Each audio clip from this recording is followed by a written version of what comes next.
Monsieur Pascal, bonjour. Salut Laurent. PowerAI.fr. C'est ça, power-ai.fr. Ouais. Et donc, ouais, on est dans. C'était décembre 2024. Tu débarques en Andorre sur ton téléphone. Tu dis, regarde. Et je dis, waouh. Attendez, le proof of concept. Est-ce que c'est possible, avec de l'IA, de faire des sites? Je dis, mon test qualité, est-ce que je peux le montrer à ma mère? Donc, ouais, raconte-moi, l'éditeur de sites, gagner de l'argent avec des sites web, c'était ton objectif. Et avant qu'on dévoile le derrière de l'écran, raconte-moi un petit peu, ouais, qu'est-ce qui t'a motivé et pourquoi ce projet de power-ai.fr? En fait, le projet qui m'a motivé, c'est de passer une partie de mes revenus, de mon business, de services vers l'édition de sites. Pourquoi ? Parce que au bout de quelques années, on en a un peu assez tous, parfois de gérer des clients et on a envie de se rendre plus autonome. Donc, ce projet, il est apparu avec l'avènement de l'IA, hein, il y a bientôt 3 ans. En tout cas pour ma part, hein, j'ai découvert ça il y a 3 ans. Et faire de l'édition de site, pour moi, ça voulait dire gérer des rédacteurs, acheter des contenus, etc. Donc c'était pas scalable. Il n'y avait pas de possibilité de faire beaucoup de contenu rapidement. Et en plus, j'ai pas envie de gérer des contrôles de rédaction, ce genre de choses. Donc, ce projet, il est venu. L'idée, ça a été de dire, avec l'IA, maintenant, je vais pouvoir créer une usine à faire des sites, à remplir des sites, et avec bien sûr l'idée que on n'arrivera jamais à 100% de qualité, mais on va quand même essayer de s'approcher d'une qualité très très très correcte. Par rapport à ce que fait un humain et surtout un bon humain. Moi, je veux dire, les humains ne sont pas infaillibles non plus. C'est ça, exactement. Donc, oui, ça, je pense que c'est un faux débat aujourd'hui de dire IA ou pas IA. C'est plutôt est-ce qu'on arrivera même à pour mieux faire que l'humain avec l'IA. Mais on en reparlera dans 2 minutes. Là, c'est plutôt au niveau de. Montre-nous déjà le résultat, de à quoi ça ressemble un site qui passe mon test qualité de. Je peux le montrer. Voyons voir le résultat. Ouais. Un site qui passe en test qualité, ça va être un site où, de mon expérience, parce que je pourrais répondre quelque chose que j'imagine, mais de mon expérience, c'est un site qui va générer de l'interaction avec ses visiteurs. Et aujourd'hui, sur les sites que j'ai mis en ligne, sur les sites sur lesquels je fais un travail de SEO, sur lesquels je fais un travail de visibilité, d'acquisition de trafic, eh bien, j'ai des messages en fait réguliers des gens qui lisent l'article, qui interagissent, qui m'envoient des messages pour me demander plus d'informations, pour m'associer à leur choix de produits, quand je dis moi d'ailleurs, on le verra un petit peu plus tard, mais c'est les auteurs qui sont représentés dans les sites en fait, hein, qui sont interpellés. Donc on dit bonjour Claudine, je vois que vous testez habituellement des produits d'épilation et moi j'ai du mal à choisir entre tel et tel produit, lequel vous me conseillez. Donc c'est ce genre de message que je reçois chaque semaine qui me font dire que comme tu le dis si bien Laurent, les humains valident c'est ça, parce que le contenu. Tout ce truc de ok, j'ai suffisamment l'expérience, je me bouffe suffisamment du contenu automatisé depuis des décennies pour avoir l'œil de dire ok, ça me plaît. Puis c'est pas juste le texte et les images, c'est en fait un ensemble et en plus sur mobile. C'est ça qui m'a plu, que tu m'as d'abord montré sur mobile avant l'ordi, parce que c'est l'enjeu est là. Mais plongeons, ouais, donc là on est dans le résultat, qu'est-ce que ça donne, et puis ensuite tu vas nous ouvrir la boîte de Pandore, de voir qu'est-ce qu'il y a derrière pour faire tout ça, et c'est clair que c'est bluffant dans ton, même je dirais, même plus que ton challenge, ton obsession d'arriver à avoir tout facilité, à faire en sorte que ce soit propre, parce que l'automatisation prise à l'envers, de ceux qui veulent d'abord automatiser sans qu'ils connaissent le métier. Tu as fait des milliers de sites à la main, tu es un développeur, tu sais ce que c'est que et donc de vouloir sacrifier, entre guillemets, la qualité au prix de l'automatisation, par voie que finalement, tu n'as pas dû sacrifier tant que ça, parce que c'est ça l'arbitrage. Alors, effectivement, comme tout le monde, on a commencé par générer des articles de blog. Alors, j'aime pas tellement cette notion-là et ce mot-là, parce que ça veut dire qu'un article doit répondre à toutes les intentions possibles. Ouais. Par contre, ce qui est complexe en vérité dans le web, ça va être de proposer une page qui est un web design, qui est une présentation, qui incite les gens à passer à l'action ou ce type d'interaction-là. Et donc un article de blog, à la base, c'est vraiment quand on n'a pas d'autre choix. Parce qu'on n'a pas envie, on n'a pas le temps, etc. Donc, on a commencé par générer des articles de blog. Alors, bien évidemment, on a tout fait pour respecter toute la chaîne SEO avec une structuration cohérente et puis un contenu qui soit pertinent. Et ensuite, on s'est posé des questions un petit peu plus complexes en se disant, tiens, par exemple, si on voulait faire une recette, l'article de blog, c'est quelque chose qui ne va pas convenir. Pourquoi ? Parce que une recette, c'est spécifique.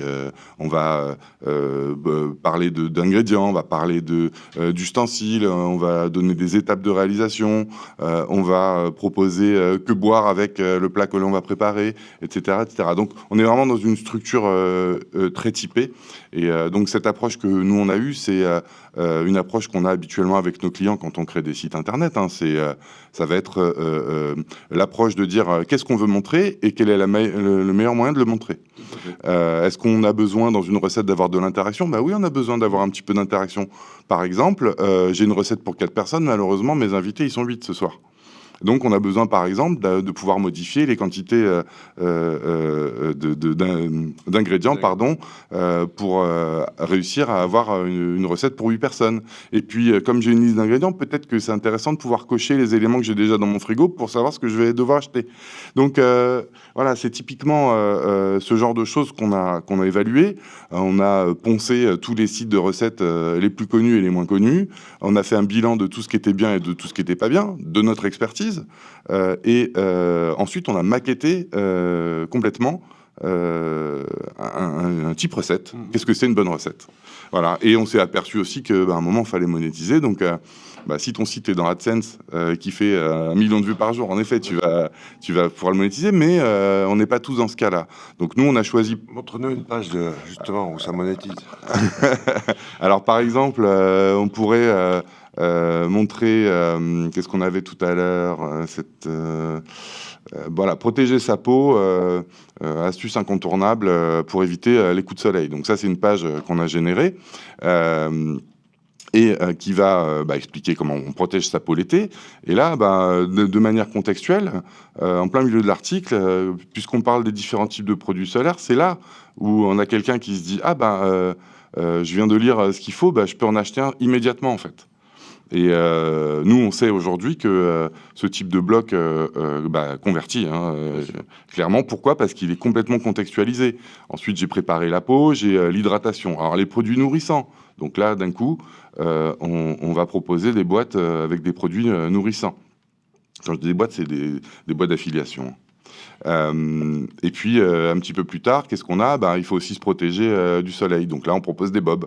C'est limpide comme on essaye de répondre au moment de la lecture en fait aux besoins du lecteur en lui proposant des produits qui correspondent exactement à ce qu'on est en train de décrire. Et tout ça en automatique, intégral. Voilà, c'était la question, parce que on prône toujours oui, il faut raffiner manuellement, il faut toucher, donner la touche humaine, tala. Or, cette technologie aujourd'hui, je veux bien qu'on fasse semblant de dire qu'on est le maillon indispensable humain et qu'on donne la touche finale, 100%. Mais faut pas nier que, je serais un gros menteur si je disais que c'est pas possible de faire du full auto ou au moins supervisé par l'humain pour voir que justement il n'y a pas des grosses aberrations, que ce soit en texte ou en image. Mais après, on est bien quand même avec l'IA aujourd'hui, honnêtement. Quand on arrive à un taux de réussite de génération, avant de commercialiser ou de proposer cette solution, moi j'en ai contrôlé des centaines et des centaines. Et puis de semaine en semaine, en fait, je passais mon temps à contrôler des choses que je retouchais plus parce que il y avait plus besoin. en vérité. Donc, au niveau sur la partie texte, actuellement, franchement, il y a plus. Alors, c'est pas ce que je conseille. Hein. Évidemment, chacun est responsable de son éditorial. Mais nous, on n'a plus besoin de contrôler parce qu'on est parvenu à un niveau de qualité qui est satisfaisant. Et à partir de là, satisfaisant, ça ne veut pas dire excellent. Ça veut dire satisfaisant. Et bien sûr, après, on a, en fonction des contenus, il y en a qui sont meilleurs que d'autres, c'est sûr. Là, prenons l'exemple de ça. Ok, protéger sa peau, c'est sûr que si l'IA, elle va délirer, on verra un exemple avec l'image, mais même dans le texte, en disant des trucs, ok, mets-toi du, je sais pas, mets-toi du pétrole pour protéger du soleil, on aurait un problème. Or, c'est pas le cas. Et encore une fois, je dis, je répète, oui, on va s'étaler toutes les histoires, les anecdotes que tu m'as racontées d'interaction avec les humains, mais c'est absolument fabuleux. On aura peut-être une autre fois, on fera le tour, mais ouais, non, c'est exceptionnel. C'est vraiment exceptionnel. Donc, bravo pour ça. Montre-nous un petit peu maintenant le back, quoi, le back office. Alors, là, voilà, on arrive sur un compte de test sur lequel on va pouvoir un peu essayer des choses. Ça correspond exactement à la version freemium en fait de Power AI, avec la possibilité d'inscrire un site que l'on voit là. Un site sur un, une quantité de contenu offert, on a 30 contenus offerts, et ensuite on a l'ensemble des fonctionnalités qui sont disponibles. Donc par exemple, ici c'est le tableau de bord général de Power AI, donc on va pouvoir... Ça c'est le tableau de bord de production, disons, c'est ça? Exactement. Voilà. Non, c'est vraiment le tableau de bord du réseau. Okay. C'est le dashboard du réseau de sites. Et là, typiquement, là, quand on a plusieurs sites inscrits dans Power AI, on va pouvoir filtrer tout un tas de choses pour savoir si on a bien travaillé sur ces sites. Parce qu'à un moment, quand vous en avez 10, 20, 30, ça va être un peu compliqué de savoir si vous avez tout fait sur chacun d'entre eux. Donc là, ici, on va avoir toutes les campagnes qui sont actives pour nos sites. Et là, on a tous les filtres. Je cherche un site qui a moins de 5 catégories dans mon réseau de sites. Je vais le trouver immédiatement et je vais dire celui-là, je ne l'ai pas assez bossé, il faut que je commence à travailler. Sachant que tous ces critères sont complètement paramétrables. Hein, donc chacun définit en fait les seuils de qualité qui lui sont propres. Alors là, évidemment, c'est un compte de test, mais ici, en fait, on va avoir en fait les courbes correspondant aux performances qu'on a définies. Alors, nous, on a défini, par exemple, que 3 étoiles, c'était plus de 2000 clics par mois, 2 éclairs entre 1000 et 2000, mais certains ont des objectifs bien plus élevés et ils vont être capables de suivre que leur site atteint les performances qu'ils ont déterminées. On a un moteur, ça c'est assez sympa, puisque dans Power AI, on peut connecter ses Search Console, les propriétés de ces Search Console. Donc là, on a un moteur, par exemple, qui va nous permettre de chercher quelle page se positionne dans tous nos sites, toutes Search Console confondues. Donc si j'ai 20 sites et que je veux savoir lequel se positionne sur le mot-clé aspirateur, ça va me dire lesquels. Donc en fait, ça conjugue en fait toutes les Search Console. Et là, on a un petit indicateur de production. Ça nous permet d'essayer d'avoir des objectifs en disant, voilà, j'ai 10, 20, 30 sites. Je veux absolument que mon réseau se remplisse chaque jour. On va passer effectivement peut-être au dashboard d'un site pour voir un petit peu ce qu'on peut faire, ou tu préfères qu'on... Non, ouais. Oui, en fait, c'est le fameux terme réservoir. Voilà, c'est ton réservoir. Okay, on va passer sur le réservoir. Explique-nous le réservoir. Le réservoir, qu'est-ce que c'est? C'est l'idée que quand on veut publier des contenus sur un site, évidemment, on a besoin de sujets, on a besoin de titres. J'en connais plein chez les confrères qui passent leur temps à chercher des titres. Ils en trouvent 5, 10, 15, parce qu'aujourd'hui, ils s'y sont mis, et puis demain, ils vont devoir en rechercher encore d'autres. Donc, en fait, nous, on considère qu'un bon site avec l'IA, c'est un site qui va se remplir tous les jours. Et on va essayer d'y travailler au départ, peut-être 1 heure, 2 heures, mais ensuite, on va être tranquille pendant 6 mois. Et pour être tranquille pendant 6 mois, il faut qu'on ait en réserve des sujets. Donc nous, on a ce concept de réservoir qu'il faut remplir. Alors voilà, sur l'exemple de ce site, hein, on a 31 sujets dans notre réservoir, ce qui veut dire qu'à raison de 2 ou 3 articles par jour, bah là j'ai voilà, de 10-15 jours d'avance avant qu'il soit vide. Donc dans 15 jours, ce sera un problème. Donc pour éviter ça, en fait, nous, on a mis en place tout un tas d'outils qui vont vous permettre de trouver des idées qui sont issues de la SERP, qui sont issues de l'IA, qui sont issues de YouTube. Donc on a des sources comme ça assez importantes. Donc typiquement, ici, on a un moteur de recherche de sitemap. Je tape un mot-clé. Je prends le top 20 de ma SERP. Alors, si par exemple, je mets, je sais pas quoi, blog voyage, eh bien, je vais aller essayer de trouver, de deviner quels sites de mon top 20 ont des sitemaps. Alors, pourquoi c'est intéressant? Parce que le sitemap de ces sites-là va nous fournir des dizaines, voire des centaines, voire des milliers parfois de contenus, en tout cas d'idées de contenu. Et on imagine bien que s'ils sont dans le top 10 sur Blog Voyage, c'est que globalement, ils ont des sujets qui sont des bons sujets. Hein, ils n'ont pas fait n'importe quoi. Donc, du coup, c'est pour nous une mine d'informations. Alors, des fois, c'est vraiment le jackpot. On arrive à trouver un sitemap avec 200, 300, 400 contenus. Donc, c'est pas les contenus qu'on va récupérer, en fait, quand on fait ça. C'est vraiment les URL. Les idées. Ouais. Et donc, les idées. Nous, on va balancer en fait à l'intérieur de notre outil 100, 200, 500 URL et il va déterminer des titres. Il va créer des titres pour nos futurs articles. Il va dater ces titres. Ça, c'est très important parce que l'idée en fait de l'automatisation, c'est que tout paraisse humain. Hein, je ne vais pas publier, par exemple, au mois de juin, une recette sur la soupe de poireaux. Je ne vais pas publier au mois de décembre quelle crème solaire choisir. Ah mais ça m'a bluffé, qu'effectivement, automatiquement, l'IA décide, ah ben non, ça c'est mieux à publier au printemps et tout. Ouais, délire. Après, c'est quelque chose qui n'existait pas. C'est un besoin qui est venu au fil de l'outil. Et du coup, on se retrouve chaque matin quand on se lève et qu'on regarde ce qui a été publié avec des choses qui sont complètement liées au marronnier, quoi. Alors, passons d'autres. Donc, OK, on peut s'inspirer des sitemaps. Après, tu m'as dit les vidéos YouTube. Alors, où est-ce qu'on chope ailleurs des idées alors? Donc là, on a la recherche de sitemap. Donc, typiquement, voilà, si je clique sur celui-là, Amoureux du monde. Merde, c'est pas ça que je voulais faire. C'est ça que je voulais faire. Voilà, donc là, celui-ci, il comporte 438 URL, ce sitemap.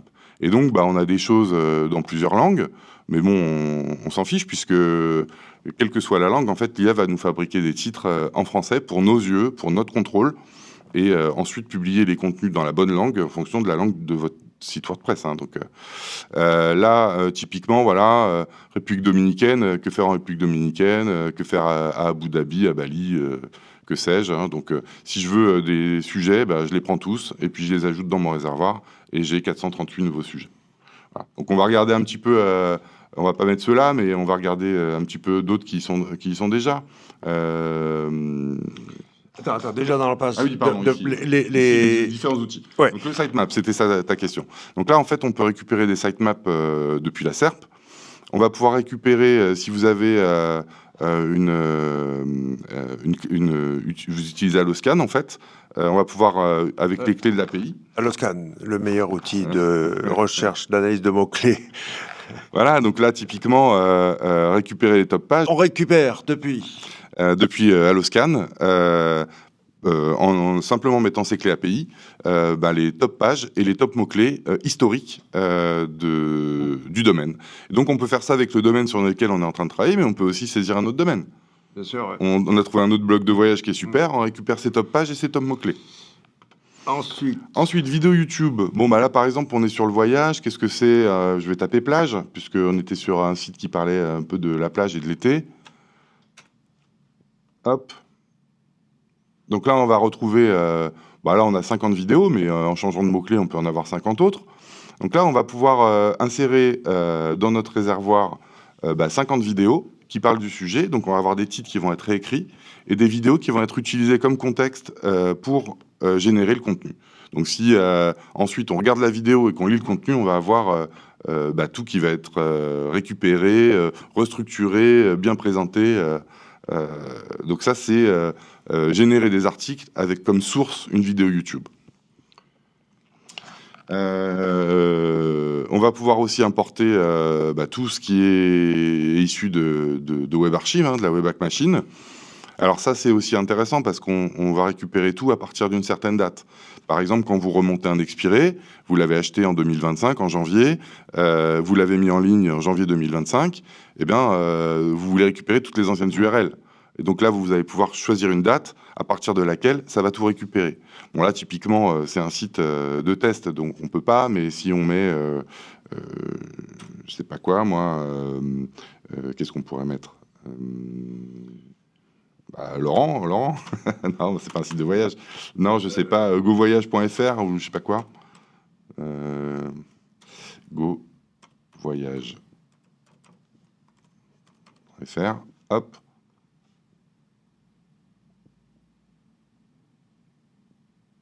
C'est plus rapide que la vraie Wayback Machine, quoi. Voilà, donc là, on a récupéré 326 URL, qui en l'occurrence sont pas très intéressantes. Assurance vol, etc. Donc c'est pas, ça va pas être pertinent et ça va pas nous aider dans ce cas précis pour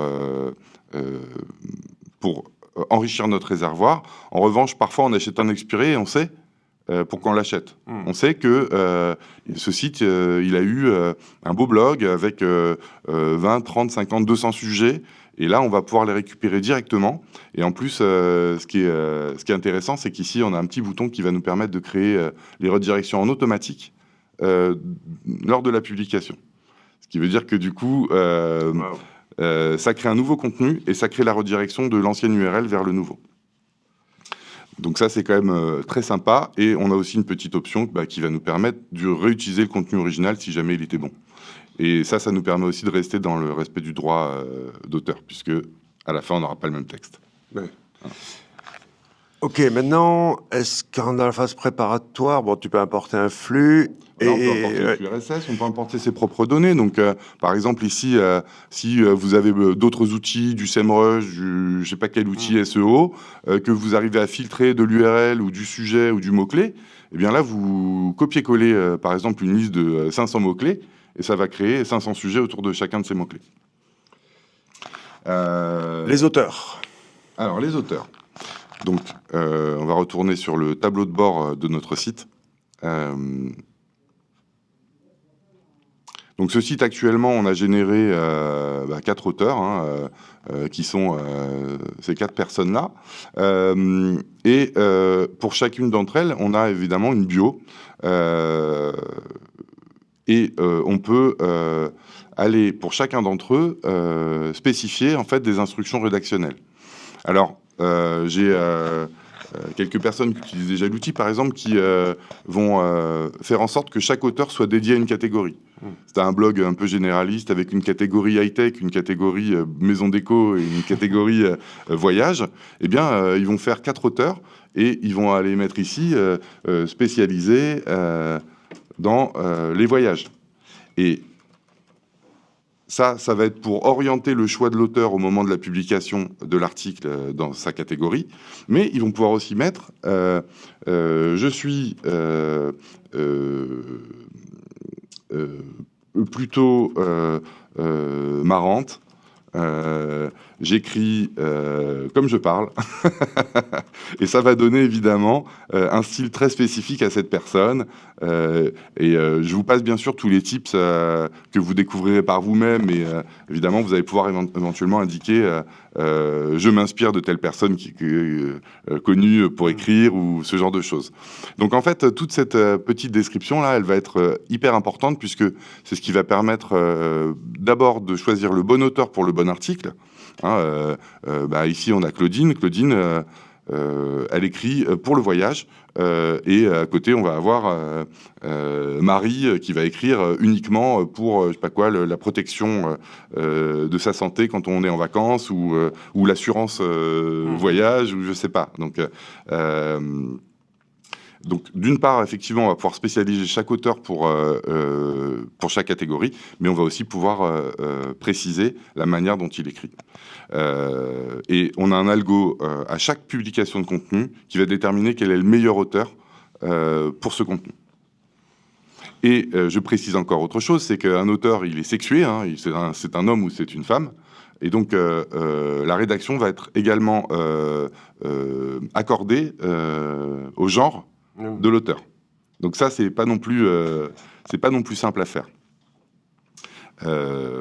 Voilà. Si vous dites que c'est Claudine qui a écrit, ben évidemment, ça va être tout au féminin. Alors, on peut aussi travailler un peu sur sa photo, parce que parfois, on a besoin de typer des auteurs quand on a des sites plutôt pour les femmes ou des sites plutôt pour les hommes. Voilà, si j'ai un site qui est sur les barbes, les moustaches, etc., je vais pas mettre des femmes comme auteurs. Donc là, on va pouvoir choisir en fait qui on montre. Hein. Voilà pour la partie auteur. Peut-être. Passons à la génération, ouais. Donc la génération de contenu, en fait, ça se fait de deux façons. Soit on peut faire une campagne immédiate, hein, une campagne manuelle, une campagne instantanée. Et puis, donc là, je vais choisir mon site parmi la liste de mes sites, la tonalité. Alors j'avoue que c'est vrai que moi, par flemme, je laisse toujours sur journalistique, mais un peu évidemment choisir d'autres choses, familier, etc. On peut choisir si on fait des pages ou des posts, hein, donc il y en a qui préfèrent faire des pages. On peut choisir le statut aussi, hein, parce que l'article, quand il est envoyé, on veut pouvoir le revalider, le relire, et donc du coup, il est envoyé en brouillon, ou en attente de relecture, c'est les statuts WordPress. Hein. Alors ça, c'est complètement très intéressant. Donc le statut différé, ça utilise la notion de batch, hein, chez OpenAI, et ça vous permet de diviser le prix des générations par deux. Donc quand on est sur le mode différé, en fait, on est sur une plage horaire définie officielle par OpenAI de 24 heures, et il s'avère qu'en vérité, c'est 2 minutes. Oui, c'est ça. En fait, c'est 2 fois moins cher et c'est pas du tout. T'as pas besoin d'attendre des 3 plombes. C'est vrai. Exactement. Donc là, par exemple, un article de blog de 800 à 1000 mots va coûter environ 4 centimes, 4 à 5 centimes à générer. Mais moi, ma théorie, c'est qu'en vrai, personne n'utilise ce truc de batch. Mais moi, j'ai eu beaucoup de mal. Ça a été, d'un point de vue dev, ça a été très compliqué. Alors, certains diront pourquoi c'était compliqué. C'est simple, en fait. On donne un prompt à OpenAI. Il est 10h du matin et on a jusqu'à demain matin 10h pour le récupérer et on ne sait pas quand il sera fini. Donc en vérité, ça divise tout le process de fabrication du contenu et de sa publication en 3. Donc c'est pas du tout simple à gérer. Nous on l'a fait et grâce à ça, les articles coûtent 2 fois moins cher. Donc on était environ à 10 centimes avant d'utiliser le mode différé. Maintenant on est à 5 centimes. Donc quand on en fait 50, 100, 200 par jour, ça peut être très très intéressant.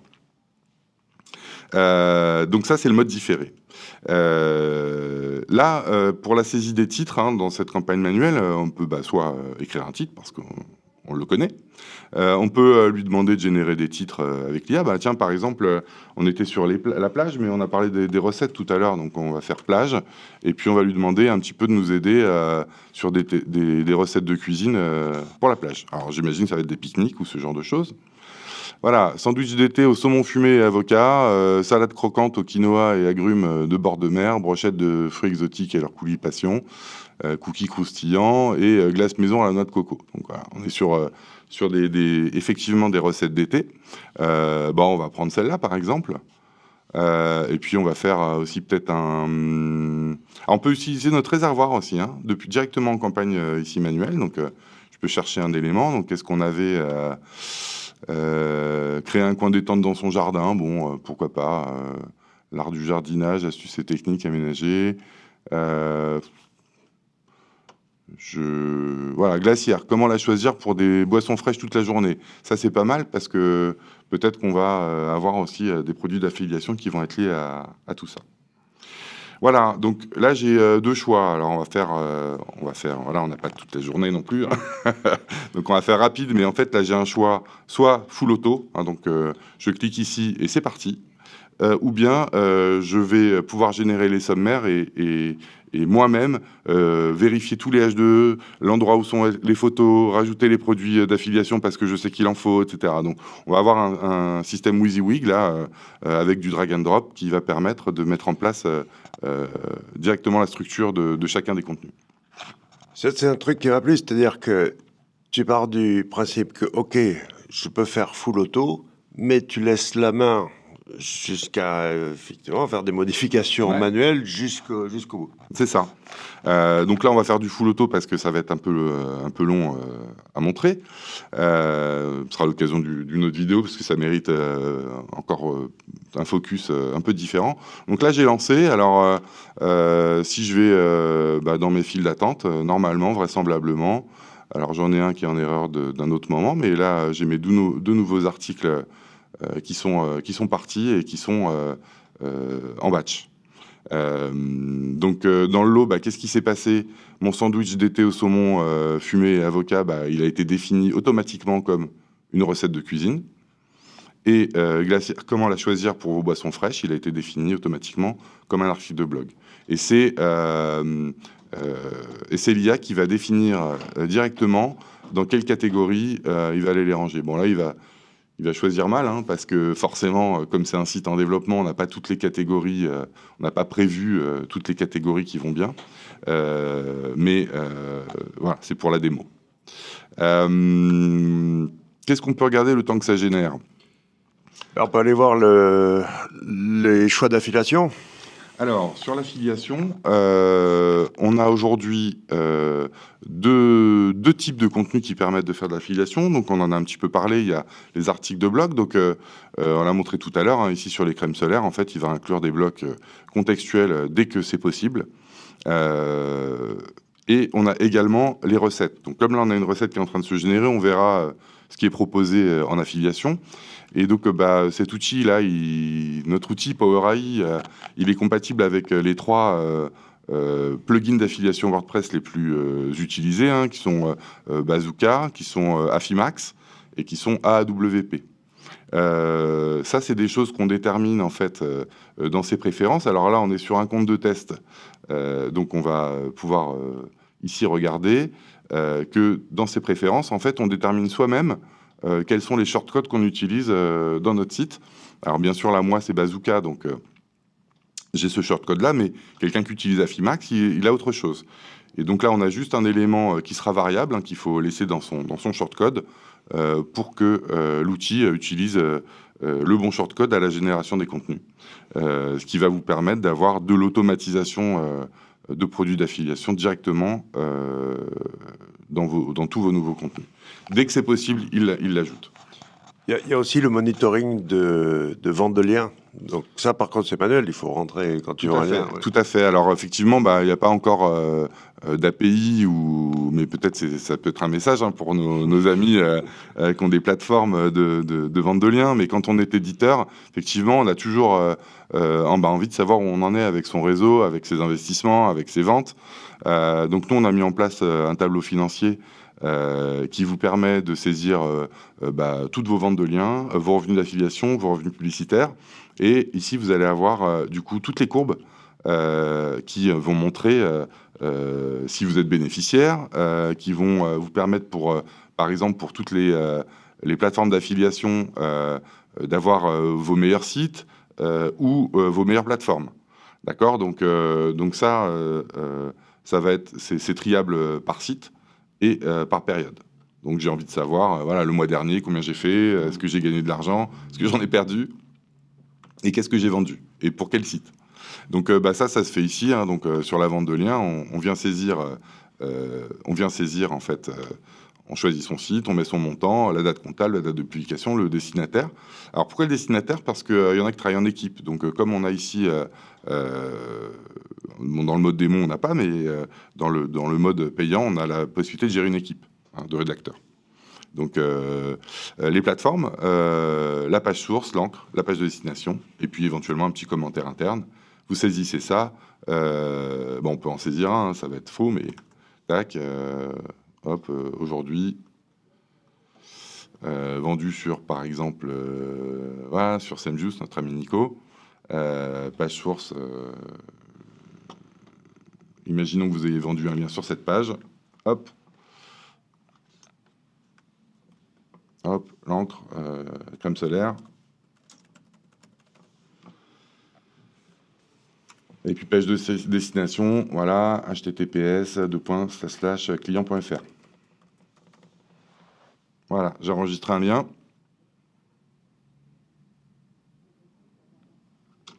Et donc maintenant, si je vais dans mon tableau financier, eh bien, j'ai gagné 20 € en vente de liens, donc 20 € de revenus en bilan, et donc ça va commencer à avoir des courbes, etc., qui nous montrent ici que pour l'instant, on a vendu un lien sur ce site, et c'est sur Semjuice. Donc ça, c'est quand même super sympa parce que moi, d'expérience d'éditeur de site, ça m'aide beaucoup à être motivé ou à me remotiver quand ça marche moins bien. On peut peut-être aller voir du coup, c'est bon pour la partie 1, je pense, pour cette partie financière. On va aller peut-être jeter un petit coup d'œil sur est-ce que nos contenus ont été générés. Alors, on avait nos deux contenus. Voilà notre recette sandwich d'été. Donc voilà, notre joli sandwich d'été au saumon, fumé et avocat. Image plutôt sympa. Donc voilà, imagine ce déjeuner estival plein de fraîcheur avec des saveurs, notre sandwich d'été au saumon fumé, blablabla. 15 minutes de préparation, pas de cuisson, recette facile et qui coûte pas cher. Alors je pense qu'il y a 2 € parce qu'on a du saumon. Le saumon, c'est le truc le plus cher, quoi. Donc voilà, pour 4 personnes, alors 8 tranches de pain, 200 grammes, de l'avocat, blablabla. Donc si je veux faire pour changer le nombre de personnes, donc dont on parlait tout à l'heure, c'est la partie un peu interactive du truc. Ici, voilà, je peux cocher parce que j'ai déjà ça dans mon frigo. Comme ça, j'ai plus qu'à... Alors, pas d'ustensiles. Malheureusement, on a choisi une recette qui nécessitait rien, en fait. C'est un peu dommage. Puisqu'évidemment, il n'y a pas besoin de mixer, de hacher ou de mélanger quoi que ce soit. Donc, on n'a pas d'ustensiles, malheureusement, pour cette recette. Donc là, c'est toutes les étapes de préparation. L'astuce de notre auteur, c'est lui qui a été choisi... pour notre recette, et lui il dit que pour ajouter encore plus de saveur, tu peux toaster légèrement le pain de seigle avant d'assembler tes tranches de sandwich. C'est une astuce tout à fait cohérente. Voilà, si tu veux boire un petit coup avec, un vin blanc sec comme du Sancerre ou du Chardonnay sera parfait pour le saumon fumé et la fraîcheur de l'avocat. La petite info en plus, ce sandwich est d'inspiration nordique. Il met en avant les éléments et les ingrédients souvent utilisés dans les pays scandinaves. Et la combinaison du saumon fumé et de la nette, c'est un grand classique apprécié pour sa fraîcheur. Voilà, comment présenter? Bon, ça, c'est aussi sympa. On peut présenter ces sandwichs sur un joli plateau en bois. Et là, hop, qu'est-ce qu'on a? Des produits d'affiliation pour présenter ces jolis sandwichs. Voilà, bon, évidemment, si on avait eu un petit peu d'ustensiles, encore une fois, un mixeur, plongeur, un truc un peu particulier, on aurait pu directement ici avoir les liens d'affiliation pour ça. Typiquement sur les recettes asiates, on va avoir des bols, tous les bols un peu particuliers et ça, donc c'est très sympa comme système. Donc voilà, ça c'est une recette qui typiquement peut tout à fait. De toute façon, après, tu peux aller dans l'article et modifier l'image, modifier les affils, etc. Je te remercie de cette perche, Laurent. J'en profite pour dire qu'en fait, tous nos articles, tous nos contenus typés, et ça a été un travail très spécifique, sont compatibles avec Gutenberg. Donc ça veut dire qu'au moment où tu es dans ton WordPress et que tu vas éditer ce contenu, tu vas avoir chaque bloc qui va être séparé. Alors il y a des blocs un peu techniques et tu vas voir que c'est pas des choses que tu vas toucher. En revanche, tu vas tout à fait pouvoir insérer à l'intérieur un nouveau bloc d'affiliation pour d'autres produits auxquels toi tu as pensé et auxquels peut-être Léa n'a pas pensé.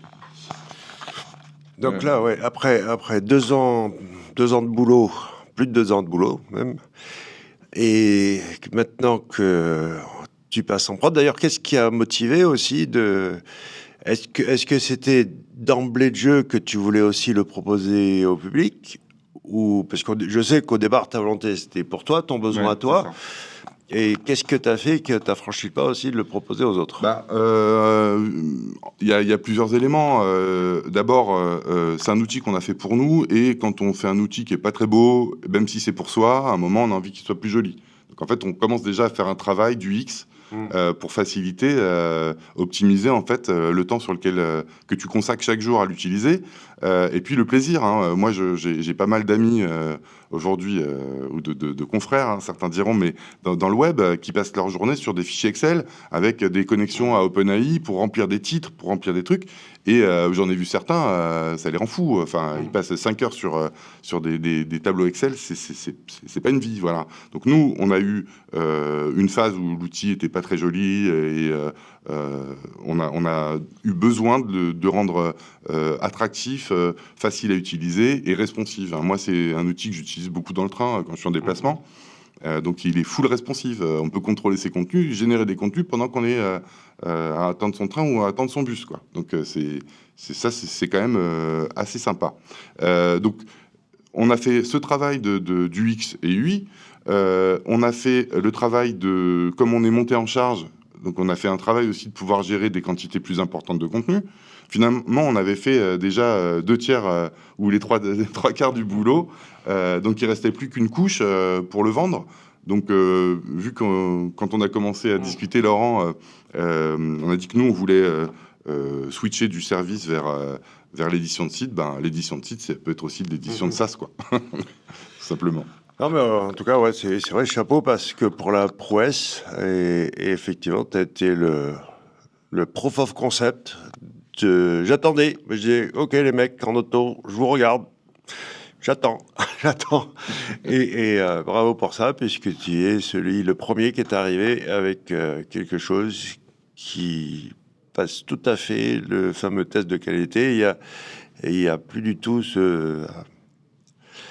On pouvait aller, encore il y a un an, débattre de, ouais, pourquoi pas, l'humain encore supérieur, tout ça. Mais j'aime bien l'appeler compétence artificielle. Je sais pas si... Ouais, tout à fait. Je trouve ça très intéressant, parce que, voilà, on sait tous que c'est pas vraiment de l'intelligence, hein. C'est quand même basé sur de l'algo, de la statistique. Donc, nous, on a besoin, en tant qu'éditeur de site, de pouvoir s'intéresser aux tâches les plus intellectuelles, et on n'a pas envie de faire des copier-coller, on n'a pas envie d'avoir 15 outils, on n'a pas envie d'aller, une fois qu'on a son article en HTML, on n'a pas envie de faire exporter, récupérer, aller copier-coller. C'est même au-delà de ça, parce que le truc, ouais, est-ce que ça rank? Donner à bouffer à Google, je suis désolé, c'est pas un exploit. Même GPT-2, il marchait très bien. Mélanger mes flux RSS dans les années 2000, ça marchait très. Donner à bouffer à Google, c'est facile, ça, c'est pas le problème. C'est maintenant avoir relevé le défi d'avoir la validation humaine, ouais. Voilà, c'est ça, d'avoir la validation humaine sur de l'IA, puisque le seul vrai problème que je vois par rapport à l'IA, c'est cette fameuse vallée de l'étrange, le uncanny valley, qui fait que c'est même repoussant, que c'est creepy, que ce soit du texte, de l'image, de la vidéo. Ça nous paraît, ça veut faire humain, mais ça fait semblant, et on est équipé, on a un détecteur de bullshit, qui est le meilleur détecteur d'IA au monde. Et puis c'est tout. Ensuite, oui, la monétisation de sites web, moi je rajouterais au truc qui est aussi la revente de sites. Ouais, complètement. Effectivement, là on a un outil qui au départ a été basé pour faire de l'usine à site web, basé sur WordPress. Donc c'est de l'usine, c'est pas de l'usine avec des sites statiques que c'est compliqué après aux gens de les redonner pour qu'ils puissent toucher, etc. Donc là on est vraiment sur de l'usine à site WordPress. On a tous les outils pour faire toutes les étapes, comme la création d'auteurs, la création de catégories, et le réservoir de sujets pour durer dans le temps, et la publication automatique. Quand on veut faire de la revente aussi de sites web, en fait, avec un outil comme ça, on peut générer très rapidement des sites web en quantité. Il y a une partie qu'on n'a pas vue, d'ailleurs, c'est la vérification de la qualité. Quand on a commencé à avoir comme ça pas mal d'outils, ici on peut en fait chaque matin venir contrôler ces contenus. Et tu parlais tout à l'heure du côté un peu creepy. du truc. Là, en regardant un petit peu ce qui a été publié aujourd'hui, je peux avoir une vue assez rapide, en fait, sur mes images ou sur mes titles ou sur mon plan, hein. Là, je peux checker le plan immédiatement. Tu vois, ici, je peux voir si... voilà. Oui, là, on n'a pas d'exemple, mais c'est vrai, tout à l'heure, bon, il y avait une image avec il y avait les nanas enterrées dans le sable, artificiellement enterrées dans le sable. Parfait, c'était pas par leurs enfants. Mais ouais, en fait, et au final, on va pas rentrer du tout dans les futures fonctionnalités, d'accord? Ah oui. Parce que je sais que la liste, elle est infinie, Ouais. mais déjà, l'objectif, c'est ça propre, et bravo pour ça. Mais il faut pas oublier quand même que c'est la première version, et te connaissant, ça sera un travail éternel d'apporter Bien sûr. toujours plus, toujours mieux. C'est ça.